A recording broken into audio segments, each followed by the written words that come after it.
مری میں سیاحوں کی حادثاتی اموات ایک دلخراج سانحہ ہے۔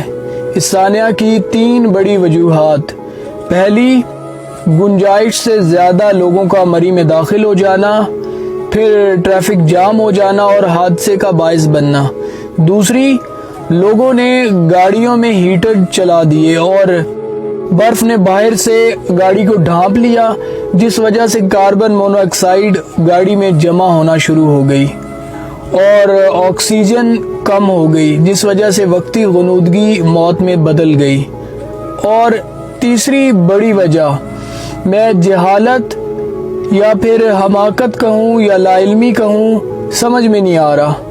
محکمہ موسمیات کی طرف سے موسمی حالات کے بارے میں آگاہ کیا جا رہا تھا، اس کے باوجود لوگوں نے چھوٹے چھوٹے بچوں کو لے کر پہاڑوں کا رخ کر لیا۔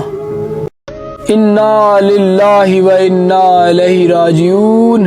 پہاڑوں نے اس بار سفید چادر اوڑھنے کی بجائے سفید کفن اوڑھ لیا ہے۔ جگہ جی لگانے کی دنیا نہیں ہے، یہ عبرت کی جا ہے، تماشا نہیں ہے۔